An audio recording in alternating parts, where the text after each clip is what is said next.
हे दोस्तों, क्या हो रहा है? आज मैं आपको एक साइकोलॉजिकल थ्रिलर फिल्म बनिंग दिखाऊंगा। स्पॉइलर आगे है, सावधान रहें और ध्यान रखें। एक युवा आकांक्षी उपन्यासकार मिस्टर शाय कुछ काम करने के लिए शहर आता है। वह शहर की सड़कों पर चलता है, जहां वह ग्रामीण क्षेत्रों के अपने बचपन के दोस्त बट्टे से मिलता है, जिसे बट्टे कहा जाता है, जो स्टो में एक नर्तक के रूप में अंशकालिक काम करता है। उसे पता चलता है कि उसकी प्लास्टिक सर्जरी हुई है जिसने उसके चेहरे को बहुत बदल दिया है, इसलिए वह उसे पहली नज़र में पहचानने में विफल रहता है, लेकिन वह तुरंत उससे अपना परिचय देती है। उसके काम के बाद वे एक दूसरे के साथ पकड़ने के लिए एक संकरी गली में एक साथ धूम्रपान करते हैं। श्री शाय का कहना है कि वह केवल एक महत्वाकांक्षी लेखक हैं, क्योंकि उनमें लेखक कहलाने के लिए पर्याप्त आत्मविश्वास नहीं है। जैसे ही उनकी बातचीत खामोशी में उतरती है, मिस्टर शाय उसे वह गुलाबी घड़ी देते हैं जो आपने स्टोर राइफल से पहले जीती थी। उसके बाद वे एक रेस्तरां में कुछ पे पीते हैं। आपको शेयर चाहिए कि वह अफ्रीका की यात्रा करने की योजना बना रही है। श्री शर्मी तब उसके वहां जाने के कारण के बारे में पूछती है, लेकिन वह उसके सवाल की अवहेलना करती है और पैंटामाइन नामक एक कला नृत्य करने के लिए आगे बढ़ती है, जहां वह ऐसे काम करती है जैसे वह एक काल्पनिक कीनू खा रही हो। वह बताती है कि यह कला दिमाग की यह भूलने की क्षमता पर निर्भर करती है कि कुछ मौजूद नहीं है। इसका मतलब यह है कि वह कीनू को चख सकती है जब वह भूल जाती है कि यह मौजूद नहीं है। वह फिर दो प्रकार की भूख, छोटी भूख और बड़ी भूख को साझा करती है। छोटी भूख मनुष्य की भूख है। इसके विपरीत महान भूख जीवन के अंतिम अर्थ की तलाश करने की भूख है, जो किसी के अस्तित्व का कारण है। वह तब कहती है कि वह अपनी महान भूख को संतुष्ट करने के लिए अफ्रीका जाएगी। इसलिए वह मिस्टर शाय से अपने अपार्टमेंट में अपनी बिल्ली को खिलाने के लिए एक एहसान मांगती है जब वह चली जाती है। अगले दिन वह सुंदरता से मिलने के लिए बस की सवारी करता है। वह बड़े बैग रखता है, इसलिए वह उससे पूछती है कि वह उन्हें क्यों रखता है। उसने खुलासा किया कि वह ग्रामीण क्षेत्र में अपने घर लौट रहा है। जाहिर तौर पर उसके पिता एक समस्या में हैं, जबकि उसकी माँ उन्हें सालों पहले ही छोड़ चुकी है। इसका मतलब है कि गाय को चराने के लिए उनके घर पर कोई नहीं रह रहा है, इसलिए उन्हें गाय की देखभाल के लिए घर जाने की जरूरत है। अपार्टमेंट में आने के कुछ ही समय बाद एक सुंदरी ने अपनी बिल्ली को फ़ोन किया, लेकिन बिल्ली बाहर नहीं आई। वह फिर कहती है कि बिल्ली अजनबियों के प्रति शर्माती है। इससे उसे लगता है कि बिल्ली केवल उसकी कल्पना में मौजूद है, लेकिन वह कहती है कि वह उसे सिर्फ एक काल्पनिक बिल्ली को खिलाने के लिए वहां नहीं आने देगी। अचानक वह उसे बताती है कि उसने बचपन में उसे बदसूरत कहा था। वह फिर उसे फिर से बदसूरत कहने की चुनौती देती है, लेकिन वह उसकी सुंदरता को देखकर अवाक रह जाता है। इससे उसका हार्मोन रेज हो जाता है और वह मसाजम को बताने लगती है। जैसे ही वे बिस्तर पर पहुंचते हैं, वह अपने घास के खेत को जोतने के लिए आगे बढ़ने से पहले उसके छोटे लेकिन खूबसूरत पहाड़ों को छूना शुरू कर देता है। जैसा कि वह चरमोत्कर्ष पर पहुंचने वाला है, वह उस खिड़की की ओर देखता है जहां वह आत्मा टॉवर को देखता है। बाद में श्री शर्मी ग्रामीण क्षेत्रों में उनके घर पहुंचते हैं। वह उनके उजाड़ घर में प्रवेश करता है, जहां एक अजीब सी गंध उसका इंतजार कर रही है। इसके बावजूद वह गाय को चराने लगता है। अगले दिन जब वह अपना नाश्ता करता है, तो टीवी समाचार युवाओं में बेरोजगारी का प्रसारण करता है। ये खबर उनकी स्थिति और सुंदरता की स्थिति को दर्शाती है, क्योंकि उनके पास स्थिर नौकरी नहीं है। थोड़ी देर बाद वह अपने पुराने और खराब ट्रक को देखने के लिए बाहर आता है। वह अपने भंडारण कक्ष के अंदर एक लॉकर रूम में छिपे नुकीले नाइट्स की भी जांच करता है। बाद में वह अपनी बिल्ली को खिलाने के लिए ब्यूटी के अपार्टमेंट में आता है, क्योंकि वह पहले ही अफ्रीका जा चुकी है, लेकिन कूड़े के डिब्बे में बिल्ली का मल मिलने के बावजूद उसे बिल्ली नहीं मिली। जब वह ब्यूटी के बिस्तर पर बैठता है, तो उसे अचानक उसके हार्मोन की गंध याद आती है। इसलिए यदि वह उसकी तस्वीर को देखते हुए अपने गर्म सॉसेज के साथ खेलता है, जैसा कि वह आनंददायक पल का आनंद लेता है, तो वह खिड़की के माध्यम से फिर से सोल टावर को देखता है। इसके तुरंत बाद वह अपने पिता की अदालत में सुनवाई के लिए आता है। जाहिर तौर पर उनके पिता ने एक सरकारी अधिकारी को मामूली चोट पहुंचाई। इससे पहले कि उसके पिता मामले पर अपनी दलील पेश करते, वह अचानक अदालत से बाहर चला जाता है। ये पता चला है कि उसके पिता एक घमंडी व्यक्ति हैं जो अपनी गलतियों के लिए माफी मांगने के बजाय जेल जाना पसंद करते हैं। 2 हफ्ते बाद वह फिर से ब्यूटी के अपार्टमेंट में बिल्ली को खाना खिलाने आता है। वह कंटेनर में खाना डालता है, लेकिन बिल्ली अभी भी कहीं नहीं मिली। कुछ ही समय बाद वह आत्मा टावर को देखते हुए फिर से अपने गर्म सॉसेज के साथ खेलता है। उसे अचानक ब्यूटी का फोन आता है, जो उसे एयरपोर्ट पर लेने के लिए कहती है। बाद में वह खुशी खुशी ब्यूटी को हवाई अड्डे पर ले जाता है, लेकिन उसके आश्चर्य के लिए ब्यूटी रिच गाय नामक एक अन्य व्यक्ति के साथ है, जिससे वह अफ्रीका में मिली थी। वह निराश हो जाता है, क्योंकि वह केवल एक दोस्त के रूप में रिच गाय से उसका परिचय कराती है, क्योंकि वह मान लेती है कि ब्यूटी में उसके साथ एक हार्मोन जहाज चल रहा है। कुछ ही समय बाद वे खाने के लिए रेस्तरां की ओर अपने भुरा ट्रक की सवारी करते हैं। रास्ते में रिच गाय अपनी माँ से फोन पर बात कर रही है। अमीर लड़का अपनी माँ को दूसरों के डीएनए की श्रेष्ठता के बारे में शेखी बघार रहा है। रेस्तरां में ब्यूटी ने अफ्रीकी सूर्यास्त के अपने अनुभव का आंसू बहाते हुए वर्णन किया। वह बताती है कि वह सूर्यास्त की तरह गायब हो जाना चाहती है, जैसे कि वह कभी अस्तित्व में ही नहीं थी। उसके आंसू रिच गाय को बहुत आकर्षित करते हैं, क्योंकि वह बताता है कि वह अपने पूरे जीवनकाल में कभी नहीं रोया। यह मिस्टर शाय की जिज्ञासा जगाता है, इसलिए वह रिच गाय से उसके काम के बारे में पूछता है। अमीर लड़का तब स्पष्ट रूप से कहता है कि उसका काम खेलना है। अचानक अमीर आदमी का दोस्त उसे अपनी फैंसी कार देने के लिए आता है। जैसे ही वे निकलने वाले होते हैं, रिच गाय आत्मविश्वास से ब्यूटी को अपने घर ले जाने के लिए कहता है। इसलिए ब्यूटी रिच गाय की फैंसी कार के साथ सवारी करने का फैसला करती है, जबकि श्री शाय उदास होकर अपने पुराने ट्रक को अकेले अपने घर ले जाते हैं। अगले दिन वह शहर के मेयर से अपने पिता के लिए एक याचिका पर हस्ताक्षर करने के लिए कहता है। अचानक उसे ब्यूटी का फोन आता है। वह खुशी खुशी उससे एक फैंसी कैफे में मिलता है, लेकिन वह तुरंत ये जानकर निराश हो जाता है कि रिच गाय भी वहाँ है।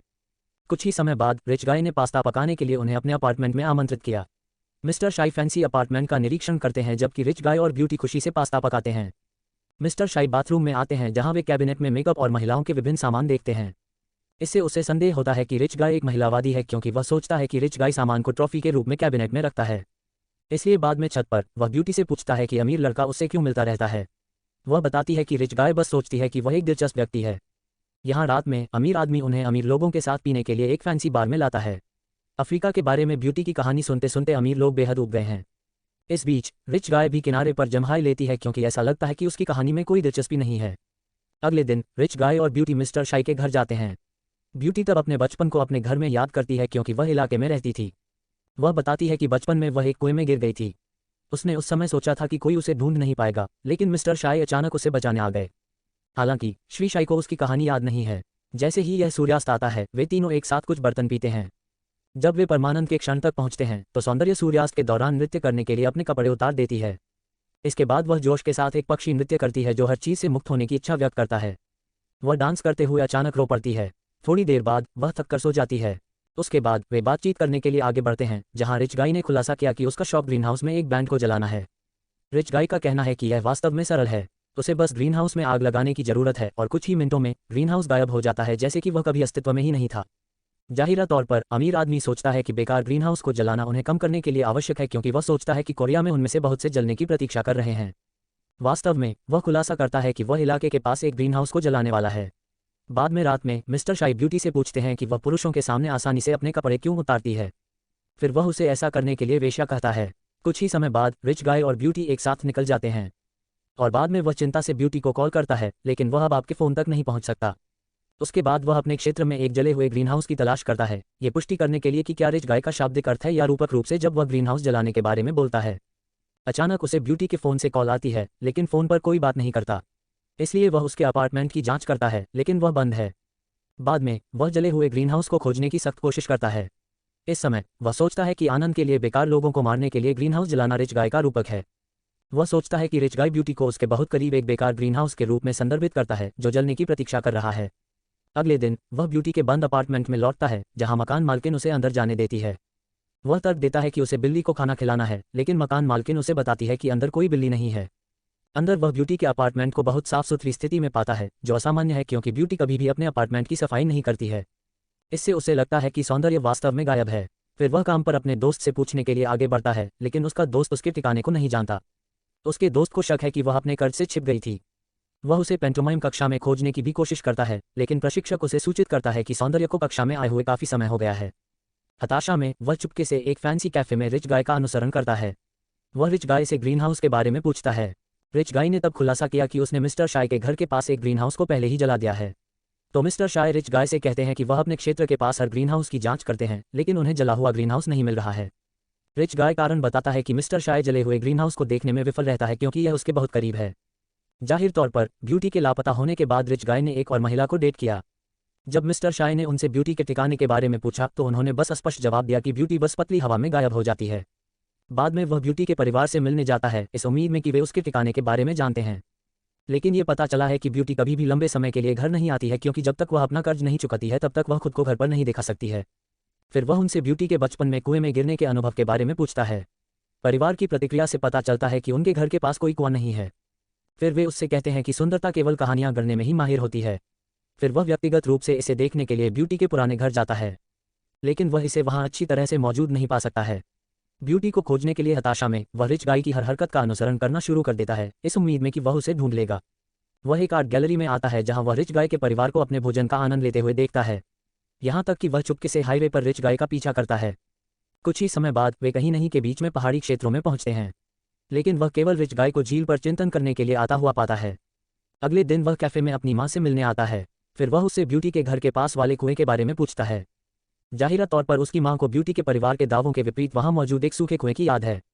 इस समय वह असमंजस की स्थिति में है, सोच रहा है कि क्या ब्यूटी वास्तव में कुएं में गिरने की अपनी कहानी के बारे में झूठ बोलती है। बाद में शाम को वह फिर से रिच गाय की जासूसी करने आता है, लेकिन इस बार रिच गाय उसे देखने में सक्षम है, इसलिए रिच गाय ने उसे अपार्टमेंट के अंदर आने के लिए आमंत्रित किया। उसने नोटिस किया कि रिच गाय एक नई बिल्ली है। जब वह बाथरूम में आता है तो केबिन में महिलाओं के सामान के साथ ब्यूटी की गुलाबी घड़ी पाता है। इससे उसका शक और बढ़ जाता है कि रिच गाय ने ब्यूटी के साथ कुछ बुरा किया। थोड़ी देर बाद वह बाहर आता है जब बिल्ली अचानक एक पार्किंग स्थल की ओर दौड़ती है। वह फिर उसका पीछा करता है। बिल्ली मायावी प्रतीत होती है, लेकिन जब वह बिल्ली का नाम पुकारता है तो यह अचानक उसके पास आ जाता है। ये पुष्टि करता है कि रिच गाय के अपार्टमेंट में बिल्ली ब्यूटी की बिल्ली है। इससे उनका संदेह और बढ़ जाता है कि ब्यूटी के लापता होने के लिए रिच गाय जिम्मेदार है। कुछ ही समय बाद रिच गाय के दोस्त अपार्टमेंट में पार्टी करने आते हैं। वह उसके साथ उस पार्टी में शामिल होता है जहां उसने नोटिस किया कि रिच गाय फिर से जम्हाई ले रही है, जबकि रिच गाय की नई महिला अपनी कहानी बता रही है। इसके बाद वह अचानक पार्टी छोड़ देते हैं। अमीर आदमी पार्किंग स्थल तक उसका पीछा करता है और उसे चीज़ों के बारे में इतना गंभीर नहीं होने के लिए कहता है। रिच गाय ये भी सलाह देता है कि उसे चीज़ों का आनंद लेने की जरूरत है ताकि वह जीवित महसूस कर सके। अगले दिन वह अदालत में आता है जहां न्यायाधीश उसके पिता के मामले के बारे में अंतिम निर्णय पढ़ने वाले होते हैं। अंत में जज ने उसके पिता को कैद की सजा सुनाई।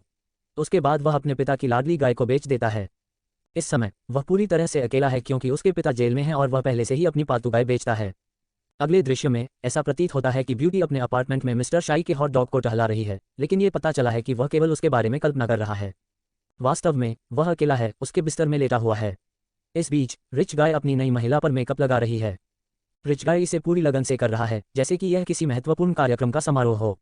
अंत में अमीर आदमी एक उजाड़ मैदान के बीच में श्री शाई के आगमन की प्रतीक्षा करते हुए सिगरेट पी रहा है। ये पता चला है कि मिस्टर शाई ने रिच गाय को वहां आने के लिए आमंत्रित किया है। इसके तुरंत बाद श्री शाई अपने ट्रक को चलाते हुए आते हैं। जब वह ट्रक से नीचे उतरता है तो वह तुरंत रिच गाय को छुरा मारता है, ये सोचकर कि ब्यूटी के अचानक गायब होने के लिए रिच गाय जिम्मेदार है। रिच गाय सांस के लिए हौंफते हुए अपनी कार की ओर चलने की कोशिश करता है, लेकिन मिस्टर शाई रिच गाय का पीछा करता है ताकि अंत में उसे मार सके। रिच गाय तब मिस्टर शाई को कसकर पकड़ते हुए गौर से देखता है। श्री शाई ने उसे फिर से छुरा घोंपा। उसके बाद मिस्टर शाई ने उन्हें कार के अंदर बिठा दिया। मिस्टर शाई फिर पूरी कार में पेट्रोल डालते हैं। उसके बाद वह धीरे धीरे अपने खून से सने कपड़ों को हटाता है और अंदर डालता है क्योंकि वह उन्हें आग लगाने वाला होता है। अपने मर्डर एक्ट को पूरा करने के लिए उसने आखिरकार कार में आग लगा दी। फिर वह अपने भद्दे ट्रक के साथ आगे बढ़ता है जबकि रिच गाय फैंसी कार के साथ जल रहा है। इस फिल्म में मिस्टर शाई और ब्यूटी के अपने असंतुष्ट जीवन से बाहर निकलने के लिए लगातार संघर्ष को दर्शाया गया है। सौंदर्य की इच्छा निम्न वर्ग के रूप में अपने जीवन में फंसने से मुक्त होने की है, ठीक उसी तरह जैसे वह बहुत देर तक कुएं में फंसी रही और किसी के वहां से निकलने का इंतजार करती रही। दूसरी ओर श्री शाई अमीर आदमी के जीवन को एक उच्च वर्ग के रूप में समझने के लिए संघर्ष करते हैं। वह आत्मा टावर को अनदेखा करना पसंद करता है, मुक्त आकाश में एक पक्षी की तरह उड़ने का सपना देख रहा है, लेकिन वास्तविकता सिर्फ एक कांच की खिड़की खिलती है जिससे वह उस तक पहुंचने से अलग हो जाता है। इन सभी संघर्षों के दौरान श्री शाई के पिता शांतिपूर्वक अपने गौरव की रक्षा करने का विकल्प चुनते हैं, लेकिन जेल में समाप्त हो जाते हैं। ब्यूटी इसे गले लगाने की कोशिश करती है, लेकिन अंत में रिची की शिकार बन जाती है। जबकि श्री शाई अपने गुस्से का इजहार करते हैं और अपने खोए हुए प्रेमी के लिए हिंसक प्रतिशोध का सहारा लेते हैं, लेकिन एक हत्यारे के रूप में समाप्त हो जाते हैं, जो सभी ठोस सामाजिक वर्ग के खिलाफ उनके असहाय संघर्षों को दर्शाता है। वे खेल के उन खिलौनों की तरह हैं जिनका उपयोग उनकी दौलत की ऊब को संतुष्ट करने के लिए किया जाता है और परित्यक्त ग्रीनहाउस जलने की प्रतीक्षा कर रहा है।